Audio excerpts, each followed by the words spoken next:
naikin harga itu tuh bisa sesederhana ya udah naikin aja, belum tentu orang lain juga protes. Bahkan dulu kita pernah riset ya Kang Rifki di tempatnya tim data tuh kita sempat survei dan ambil data kalau kita naikin harga berapa orang yang masih sanggup bayar.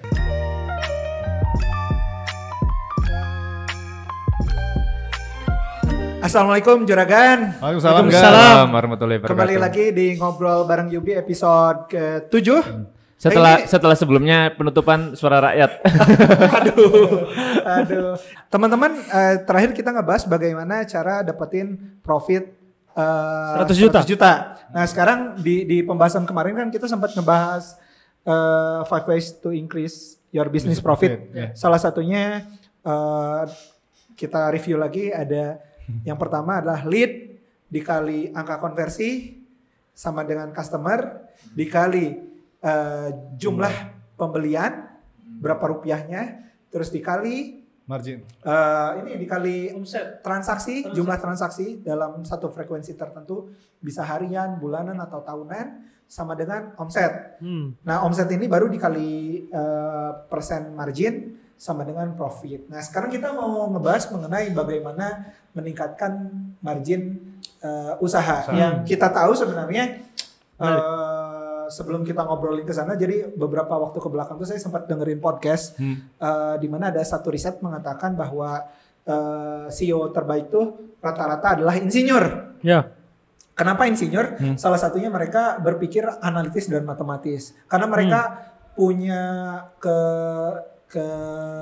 kesusahan untuk cari cara termudah, untuk cari alat tercepat, biaya terefisien, dan meningkatkan profitabilitas. Jadi pernah dengar gak podcast ini?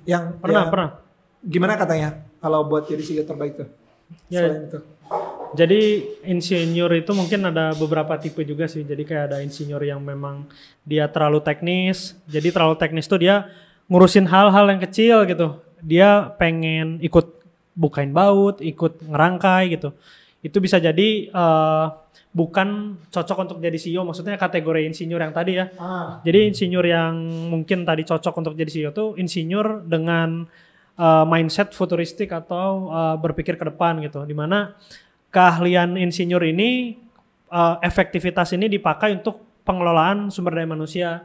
Jadi dia pandai, kalau kata Jack Ma tuh pandai mengatur orang pintar duduk di bangku yang sama gitu.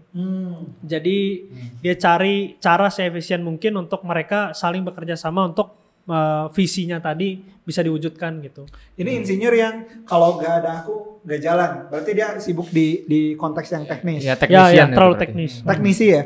Kalau yang tadi punya potensi jadi insinyur terbaik, insinyur seperti apa sih? Insinyur terbaik, CEO terbaik, insinyur yang seperti apa sih? Tadi mungkin yang futuristik sih. Karena dia harus lihat masa depan ya. Kalau kita pernah bicarakan ada apa namanya, The E-Myth ya. E-Myth itu ada technician, ada manager, ada entrepreneur. Nah, Entrepreneur Myth. Entrepreneur Myth ya, The E-Myth. Yang bukunya adalah ini. Michael E. Gerber, asik. Ya. Ini BTW kalau ditayangnya di Spotify mereka ngelihatnya gimana ya? Jadi imajinasi saja. Satu video di formulabisnis.id yang namanya technician, manager, sama entrepreneur. Betul. Kalau teman-teman yang bukanya di YouTube bisa buka videonya sebelah sini. Lanjut. Apa tadi? Tadi CEO yang terbaik tuh insinyur yang seperti apa? Insinyur yang tadi bentar. Tadi kan ada apa? Ada technician, manager, sama entrepreneur. Jadi mungkin kalau kita lihat dari kategori 3 orang ini, yang satu bersifat daily, maksudnya dia menyelesaikan masalah yang hari itu terjadi. Yang kedua yang manager itu dia mereview, wah ini kurang efektif, kurang apa, harus kita improve ke depan. Bekerja dengan masa lalu, manajer. Bekerja dengan masa lalu, benar. Dia biasa lihat laporan keuangan, nih minus, harus apa nih ke depan, kan kayak gitu. Terus ada juga entrepreneur atau tadi mungkin insinyur dengan visi ke depan. Karena sebuah bisnis ini kan tidak mungkin buka hanya 1-2 hari, 1-2 tahun. Harus jauh ke depan. Misalkan kayak Apple udah berapa puluh tahun tuh sampai sekarang. Berarti dia harus punya visi ke depan, di mana visi ke depan itu harus juga secara struktur dicapai gitu. Tidak boleh berangan-angan aja lah, kayak gitulah kasarannya. Oke. Kalau insinyur itu nanya pertanyaan. Apakah kalau misalnya insinyur itu kalau misalnya tadi bahasanya di buku Entrepreneur Meet ya, apakah dia bakal start dari technician dulu nggak sih si insinyur tuh? Atau nggak selalu?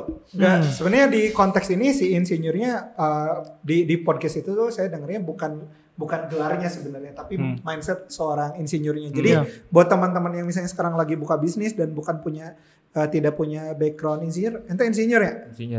Insinyur ya? Ya. Ente insinyur apa? Perkapalan. Scientist. Jadi maksudnya tenang teman-teman, walaupun backgroundnya bukan insinyur, tapi mindsetnya bisa kita tiru. Nah konteksnya apakah harus start dari teknisi? Jawabannya tidak selalu. Bahkan mungkin boleh tadi yang Noval yang sebutannya insinyur tuh yang terus mengerjakan hal teknis itu adalah insinyur yang fungsional, ngerjain hal yang dia bisa. Padahal kalau mau jadi CEO mungkin itu lebih insinyur yang sifatnya struktural. Dia juga harus ngisi aspek kemanusiaannya di luar hal teknisnya gitu. Jadi kalau di sisi sweet spot dalam satu bisnis digital itu kan ada 3 pertemuan tuh. Ada lingkaran bisnis, lingkaran user atau pengguna, sama lingkaran teknologi. Nah, si insinyur itu biasanya fokusnya di sisi teknologi aja. Padahal kalau mau bisnis dia harus fokus di sweet spot seperti ini. Kang, tapi apakah insinyur yang nggak perlu melalui tahapan teknisi itu insinyur yang memang orang berada?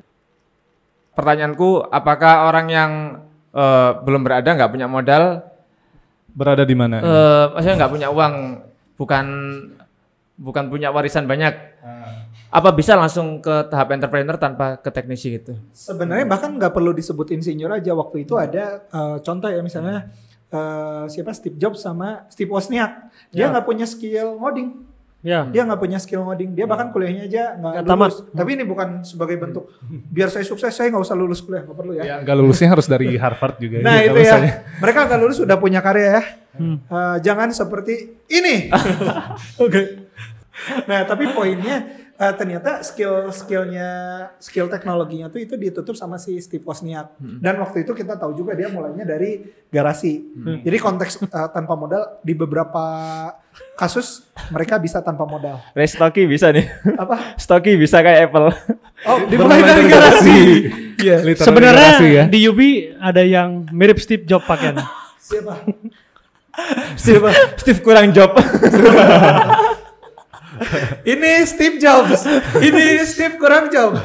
Nah, balik lagi ke yang tadi, ternyata ada beberapa case mereka bisa jadi CEO yang bagus dengan background bahkan bukan insinyur. Tapi kita mari fokus dalami aspek insinyurnya ya. Jadi salah satu key point dari insinyur tadi itu adalah mampu berpikir analitis, cari cara termudah, cari cara tercepat, dia cari efisiensi dan gimana ningkatin profitabilitas. Dimana kita tahu sebenarnya kalau rumus profitabilitas itu adalah dari omset dikurangi expense. Margin tuh tadi aspek expense-nya. Nah, ada 2 pilihan sebenarnya. Yang pertama gedein penghasilannya atau turunin pengeluarannya. Mungkin ini kita berandai-andai Kang Rifki. Misalnya kalau Kang Rifki punya bisnis apa misalnya? Saya punya bisnis motor. Motor tuh bisnisnya apa? Jadi dealer. Jadi dealer motor.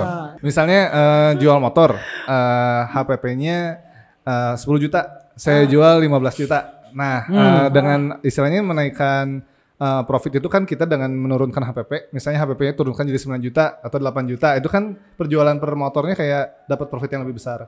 Atau naikin harga jual. Caranya nurunin HPP-nya gimana? Nah, misalnya kalau nurunin HPP ya di produk motor misalnya, bisa jadi kita punya terobosan untuk membuat material yang lebih ringan misalnya, mengurangi cost misalnya untuk material besinya misalnya, terus misalnya diganti ini silikon, carbon fiber, waduh. Oh, carbon fiber. Misalnya. Iya, beberapa kendaraan mobil pakai yang makanya ada beberapa mobil disebut mobil kaleng. Ya, betul. Nah, itu mungkin LCGC. Dia ngurangin biaya dengan mencari material yang lebih murah. Betul. Itu kan istilahnya berdampak. Ya kalau satu mobil nggak kerasa, cuman kalau 1 juta mobil kan keuntungan dia kayak Dulu bisa sih berlipat. iPhone juga pernah bikin iPhone 5C ya, yang Ya. materialnya plastik, dan bisa dijual lebih murah. Iya, tapi nggak works juga sih yang 5C itu kan. Misalnya nggak berlanjut di seri-seri selanjutnya gitu. Oke, dalam aspek bisnisnya nggak berjalan, tapi menjual produknya jadi lebih murah, mungkin iya. lebih besar, dia berhasil ya. Iya gitu. Terus apa lagi? Terus apa lagi yang bisa dilakukan? ya produk ya, tadi produk ngomongin HPP, nurunin kualitas, tapi jangan sih. Maksudnya efisiensi material, efisiensi material. Terus misalnya kita bisa hire orang yang lebih ahli misalnya, enggak? Atau misalnya kita otomatisasi produksi dengan menggunakan robot gitu. Kalau satu robot itu bisa menggantikan 50 orang gitu kan, tinggal Persis. 50. Ini yang dilakukan pemerintah dengan gerbang tolnya. Betul. Ya, betul. Dulu jadi Ini bakal didengar nggak nih suara kita nih? Oh, mudah-mudahan suara rakyat didengar ya. Nah, dulu ada beberapa orang yang digaji secara berkala tiap bulan buat hanya ngebayar pintu tol. Terus dia ganti jadi pintu tol otomatis. Ada yang secara sporadis diganti semua, ada yang hybrid ya. Jadi beberapa akses tol tuh udah ada yang full GTO nggak sih? Sebenarnya full, cuman masih ada orang yang standby. Manusia buat maintenance ya, maintenance. buat ngecek apakah nanti ada problem apa enggak. Nah, itu aja sebenarnya udah ngerubah pos pengeluaran dari pos penggajian ke pos maintenance teknologi sama investasi teknologi. Mungkin keluar duit gede di awal, tapi secara jangka panjang misalnya katakanlah bisnis tol tuh katakanlah 10 tahun, itu bisa diukur sebenarnya berapa banyak biaya yang bisa dihemat dalam 10 tahun tersebut. Betul. Ya, termasuk vending machine gitu. Apa? Vending machine. Vending machine. Tapi kemarin menarik tuh ada satu berita namanya Blue Mart, saya sempat dengar dia lagi struggling. Apakah karena di distribusinya? Di kampus ada. Blue Mart ada. Blue Mart, di kampus ITB ada. Oke. Itu menurutmu kenapa vending machine bisa ngurangin cost? Soalnya nggak perlu penjaga toko kan. Terus Insya Allah, amin. Bagus lah. Apa ya? Itu konteksnya di produk tadi ya. Kalau di bisnis? Kalau di bisnis ya berarti kita. Di bisnis deh. Iya betul. Saya agak tipis-tipis sih, takut soalnya. Kalau di bisnis berarti kan kita expense perusahaan ya, yang istilahnya di efisiensi. Terus juga bisa jadi kita menaikkan keuntungan. Jadi opsinya menaikkan keuntungan. Kita nggak mau bahas gimana cara efisiensi di perusahaan ya. Jadi caranya ada dua, menaikkan keuntungan atau mengurangi pengeluaran. Nah kalau mengurangi pengeluaran bisa banyak, tenaga orang bisa dioptimasi dengan cara dipecat. Tapi sekarang emang zamannya outsourcing loh ya. Jadi itu juga salah satu jadi cara. mengurangi waktu luang yang nggak terpakai. Jadi mending. Bentar, outsourcing itu apa? Outsourcing itu kelihatannya mahal kalau misalnya dihitung harga per outputnya. Tapi kita hanya membayar saat kita membutuhkan. Jadi kalau misalnya kita punya karyawan, kita perlu membayar saat nggak ada kerjaan. Kalau outsourcing kita nggak perlu membayar kalau nggak ada kerjaan. Persis. Jadi, itu ada beberapa perusahaan yang melakukan itu, bahkan di level bisnis modelnya dia melakukan hal tersebut. Kita tahu ada, kalau di bisnis model Canvas nih teman-teman, ada value proposition Canvas, ada key activities, ada key resource. Ini ada yang jadi key partners. Nah, satu perusahaan taksi itu jadiin taksi sama drivernya tuh beda. Jadi key resource. Nempel ke perusahaannya dia. Sementara ada perusahaan taksi online lain yang menjadikan taksi dan drivernya itu sebagai partner. Artinya bisa kapan aja. Dan dari sana BPJS, kesehatan, BPJS, ketenagakerjaan jadi nggak perlu. Pajak mobil juga kan. Jadi sebenarnya di luar kemarin perdebatan Omnibus Law, dari sisi aspek ketenagakerjaan mungkin banyak tenaga kerja yang nggak sepakat. Tapi kalau dari sisi aspek bisnis mungkin beberapa pebisnis sepakat dengan cara tersebut. Gitu.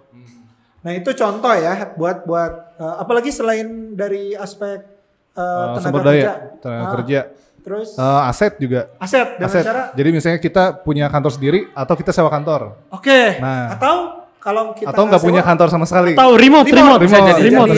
Bisa jadi. Atau nggak usah punya bisnis. Betul. Tidak ada pengeluaran. Ya, jadi tidak perlu ada podcast ini. Oke. Terus apa lagi? Misal kalau dari sisi aspek teknologi atau infrastruktur. Itu ya bisa juga sih. Jadi dengan cara seperti apa? Misalnya kita pilih provider server yang lebih murah. Oke. Bisa jadi. Misal sebelumnya di mana? Jangan. Misalnya nanti ketahuan dong. Kita pakai infrastruktur yang sekian, terus kita ubah jadi infrastruktur B yang harga sekian. Termasuk juga biaya internet. Betul. Biaya internet misalnya biasanya pakai Telkomsel, terus pindah ke kartu Tri, atau sekarang ada Bayu, ini tidak disponsori ya. Yeah. Nah, mudah-mudahan disponsori. Dari IndiHome bisa pindah ke mana? IndiHome ke MNC. MNC lebih murah memang. Lebih murah. Lebih murah. Kalau SCTV. SCTV. Tadi dari sisi sumber daya manusia. Sumber daya manusia operasional. Terus misalnya buat operasional apa yang bisa diefisiensi? Pakai mobil orang. Pakai.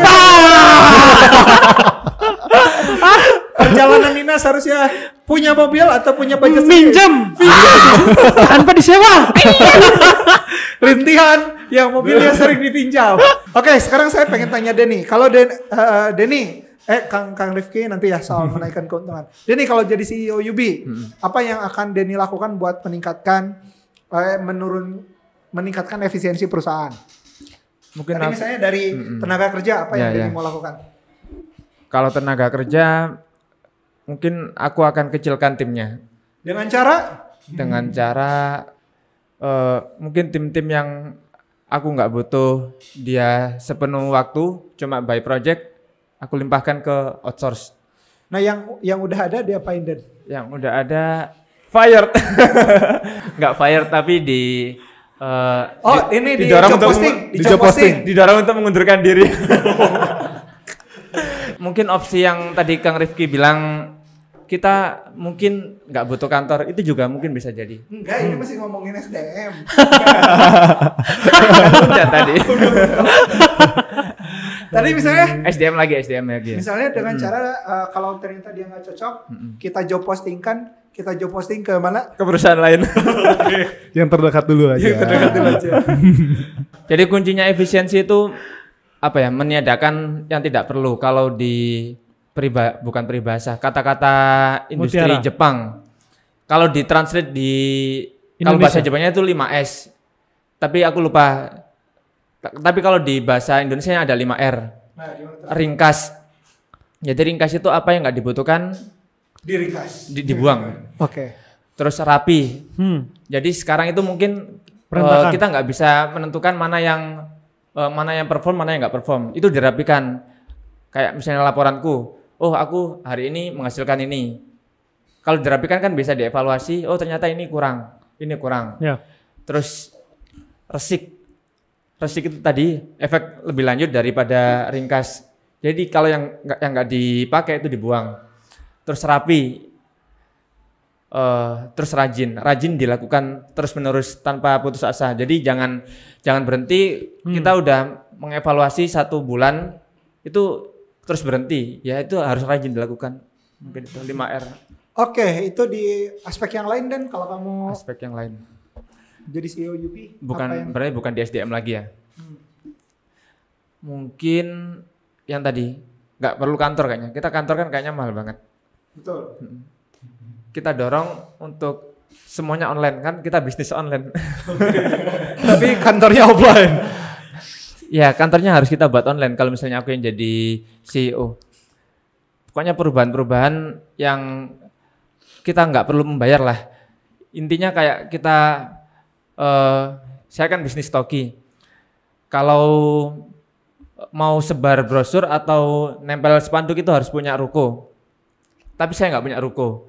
Ya saya kerjasama sama orang yang punya ruko untuk bisa atas nama dia bisa menampangkan banner sama menyebarkan brosur. Itulah. Jadi selalu manajemen KBP. No. Jadi kalau prinsip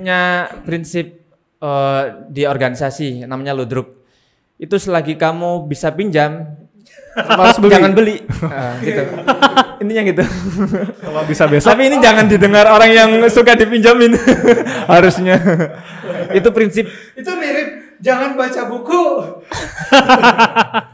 Ya, lihat episode pertama. Ya, lihat episode sebelumnya. Jadi ini podcast ada yang nggak boleh didengar oleh orang lain, ada juga buku yang tidak boleh dibaca oleh orang lain, gitu ya. Dan ini valid soalnya disebutkan oleh yang penulis bukunya. Jadi saya berhenti membaca buku itu sejak saat itu. Oke, guys. itulah silakan sangat memotivasi sekali ya. Dicerna, disesuaikan dengan kebutuhan masing-masing. Oke, kita abaikan yang aspek efisiensi karena nanti kalau mau dibedah banyak banget teman-teman perlu bongkar-bongkar laporan keuangannya, blocking per akunnya, misalnya akun yang berkaitan sama manusia, akun yang berkaitan sama fasilitas, bahkan ada fasilitas yang harus hadir oleh manusia. Bahkan kita pernah diskusi ya, waktu itu Banin buat belanja kopi aja, kopi. Keluar 400.000. Kita sempat negosiasi kalau misalnya 400.000 ini kali 12 kan 4,8 juta tuh. Kalau kita beli mesin kopi sendiri gimana sih? 100 juta. Enggak, ada yang murah 1,8, Val. Saya boleh sharing dikit nggak nih? Peluang bisnis tertutup. Ya, mau sharing dikit boleh nggak? Pengen bikin kopi. Sharing tentang susah sama enggak. Jadi susah sama enggak itu tergantung perbandingannya. Kita masih ada fasilitas yang sangat luar biasa, tapi mungkin orang melihatnya kurang karena kita benchmarkingnya hal-hal yang bagus. Jadi kita perlu menunjukkan benchmark yang jelek, yang agak susah lah. Maksudnya konteksnya gimana Din? Tadi kan kita harus menyediakan minuman tiap hari. Oh iya paham. Kenapa kita nggak menyediakan? Merubah mental biar nggak ngopi. Kita buang aja lah. Sebenarnya kemarin juga aku sempat mencanangkan program ini ya, Saum Daud ya sama sama Sabil tuh. Itu kan bisa motong kos hampir 50% sebenarnya. Soalnya aku miris setiap hari itu pasti ada makanan sisa. Terus orang-orang itu kayak nggak bisa menghabiskan, mengontrol nafsu makannya. Padahal ada temennya yang belum makan, itu dihabisin aja. Pokoknya ambil sepuasnya dia. Oh, makanan sisanya konteksnya dia pas makan dia nyisa. Atau bukan. sudah dimasak ini beda-beda topik yang aku sampaikan secara langsung. Jadi ada kalanya kalau makanan kurang enak itu nyisa, tapi kalau makanan enak itu sebelum temennya makan semua itu udah habis. Oke, luar biasa ya. Luar biasa. Akhir zaman, karyawan akhir zaman. Oke, Dan terus balik lagi tadi sebelum Denny nyala tuh mana? Kopi. Kopi. Ya. Kita juga ada pengeluaran Kang Rifki kemarin tuh. Ini Dan kita sebulan belanja tisu berapa? Nggak tahu. 100.000. Misalnya. 100.000. Misalnya. Oh iya. Memang 100.000 tisu doang buat dibuang. Kita dibiasakan pakai tisu, nggak pakai sapu tangan yang bisa dicuci. Nah betul. Abis itu aku saranin kan setahun keluar 1,2 tuh. Yaudah Banin, gak apa-apa kita coba ubah kebiasaan. Bahkan ini aja perusahaan yang mesti keluar. Aku memilih belanja sapu tangan. Buat nyuci atau buat bersih-bersih aku kasih 2 apa 3 gitu. Nanti Banin rilis. Itu costnya cuma 600.000. Tapi bisa dipakai jangka panjang. Setidaknya kalau dalam hitungan setahun itu bisa penghematan setengahnya. Nah kurang lebih kayak gitulah teman-teman. Mesti dibedah aspek pengeluarannya dan teman-teman coba challenge. Kalau kata guru saya Pak Wiwoho, orang yang paling merana itu adalah orang yang mentok mencari alternatif. Jika kita punya satu pilihan itu sama dengan tidak punya pilihan. Jika punya 2 pilihan itu kita dilema. Terbaik kita punya 3 atau lebih banyak pilihan. Nah sekarang kalau buat meningkatkan keuntungan usaha lah, tadi kan buat efisiensi. Sekarang dari sisi menaikkan penjualan. Dan kamu misalnya di aspek omset aja dulu, gimana cara naikinnya? Kalau prinsip menaikkan omset kan ada vertikal, ada horizontal. Nah gimana tuh vertikal sama horizontal? Ada vertikal itu kalau misalnya kita pasarnya udah mentok kayak Kota Baru Parahyangan. Tapi semua orang di Kota Baru Parahyangan udah pernah beli di Stoki misalnya. Caranya gimana ya? Kita sediakan produk baru yang mereka akan tertarik untuk membeli lagi. Opsi lain. Beberapa restoran melakukan ini dengan harus ada menu baru di tiap 3 bulan misalnya. Tapi kalau misalnya kita pasar masih terbuka luas dan kita udah mentok di pikiran udah aduh mau produk apa lagi ya, kita pasarin lah produk yang ada ini ke pasar yang baru yang belum. Bisa dengan buka cabang. Iya, buka cabang. Ghost kitchen dan sebagainya. Bisa. Oke. Dapur di atas awan, asik. Ghost kitchen. Kitchen itu. Oh ya, cloud kitchen. Betul. Dapur hantu. Oke, siap. Kang Rifki, kalau misalnya di tempat Kang Rifki sendiri, apa yang akan Kang Rifki lakukan buat menaikkan keuntungan usaha? Tadi kan menaikkan keuntungan tuh 5 ways ya. Jadi dari konteksnya kita masih ngomongin keuntungan yang di bab margin. Kan tadi melakukan tekanan di bidang efisiensi. Terus menaikkan pemasukan. Menaikkan pemasukan ya paling simpelnya tuh naikin harga barang. Sesederhana gitu. Jadi itu yang paling mudah dan ini juga mesti di-challenge sebenarnya. Belum tentu dengan menaikkan harga barang tuh orang kecewa. Atau beberapa pernah lihat biskuit gope. Satu biskuit aku pernah pas waktu aku kecil. Ya dia kecil dulu gope. Terus jadi 1.000. Ya. Terus gede dikit kan? Gedean dikit. Jadi dia pas berubah jadi 1.000 tuh gedean dikit. Terus dia balik lagi jadi kecil lagi. Harganya 1.000. Jadi sebenarnya orang Indonesia terutama mudah amnesia. Mudah amnesia. Kita tuh nggak siap dengan perubahan segera. Tapi kalau perubahan itu dibikin rencana, dibikin dalam jangka waktu panjang, mungkin orang nggak kerasa. Nah itu beberapa contoh sih. Itu di konteks efisiensi atau naikin harga. Dan bahkan naikin harga itu tuh bisa sesederhana ya udah naikin aja, belum tentu orang lain juga protes. Bahkan dulu kita pernah riset ya Kang Rifki di tempatnya tim data tuh kita sempat survei dan ambil data kalau kita naikin harga berapa orang yang masih sanggup bayar harga tersebut, dan kita naikin itu adalah opsi yang lebih baik walaupun penggunanya berkurang. Gitu. Mungkin kenaikan harga ini kita perlu belajar ke pemerintah. Apa ya? Dulu kan sensitif banget sama perubahan harga bensin. Betul. Sekarang perubahan dikit-dikit udah nggak masalah kan? Udah nggak pernah demo yang besar-besaran. Jadi nggak diumumin ya? Dengan cara pembungkaman? Ya pembungkaman. Jadi ternyata pada beberapa konteks dia naikin harga juga nggak masalah. Cuman ada nanti mungkin teman-teman bisa lihat satu post bisnis mengenai cara menaikkan harga atau cara menentukan harga ya. Kurang lebih seperti itulah biar nggak kepanjangan ya teman-teman. Ada yang mau disampaikan lagi? Ya kalau produk terasa kemahalan mungkin itu bukan Anda bukan targetnya. Asik. Dari Anda ada lagi? Bukan target. Ada cukup kayak gitu soalnya. Oke, cukup nih. Ya. Cukup. Kita lanjut di pertemuan berikutnya. Makasih ya Juragan. Kita pamit undur. Thank you guys. Assalamualaikum. Salam.